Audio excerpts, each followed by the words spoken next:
Batman didn't know what to do. Selina had killed so many people.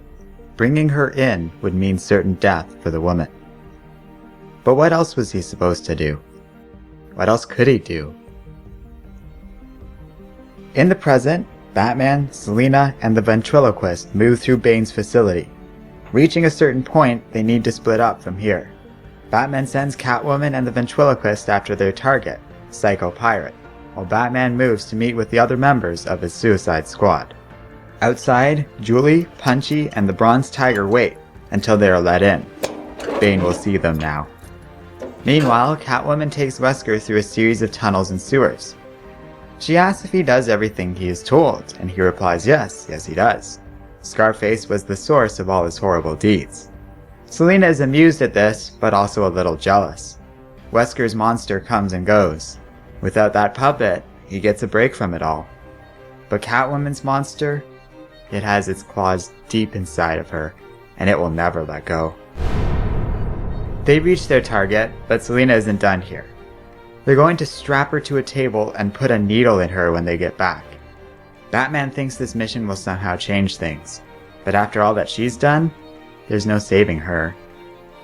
She tells Wesker to stay put and goes off on her own. In another part of Santa Prisca, Batman watches as the Bronze Tiger presents Julie and Punchy to Bane. Punchy is the only man to ever escape from Bane's domain, and Julie is the reason the clown did so. Bane assumes this gift is in exchange for a favor, and it is. Bronze Tiger claims the League of Assassins has tasked him with killing Batman. Catwoman leaps into the room and declares this is all a trap.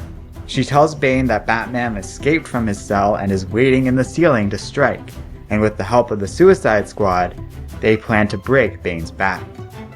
The clown couple attacks Selina, so she slices their throats open and snaps the Bronze Tiger's neck.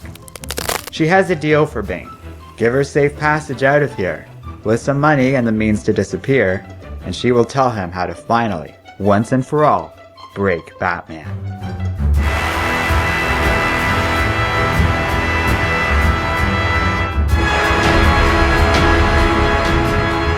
Hello and welcome to Comic Island. My name is Arden, and this is my recap and review of Batman number 11.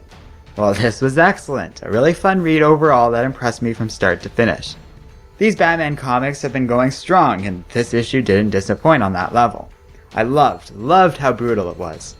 A common complaint I'm seeing that will no doubt echo here is that this ruthlessness we're seeing out of Catwoman is a little out of character, but personally, I don't see it. This is the difficulty of defining comic book characters, as their traits tend to ebb and flow based on who is writing them. As such, the stories I read and grew up with inform my interpretation of her, but it's still subjective. I personally think this is a side of Catwoman that I kind of like the most, aggressive and strong, commanding and deadly. She's not a hero.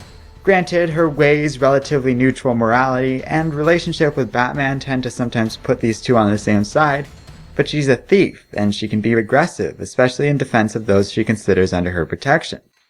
So her going on a crazy revenge quest in the past because of an affinity to an orphanage, or betraying Batman in the present to serve her own interests, both feel in line with the Catwoman I think of. The one that can play both sides of a game and serve her own interests and those she considers worth protecting, like the orphans. Even in death, she found it worth sacrificing everything to exact her revenge. I get that. So I don't know, I like this comic. I like how dangerous Selina is proving to be. I love how half the squad is now just dead. That's Suicide Squad for you.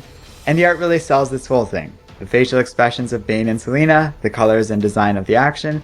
I just think it's a great comic overall. The writing adds a lot too. There are lots of great moments because of it, like Batman at a loss over what to do in the past, after Selina has killed so many people.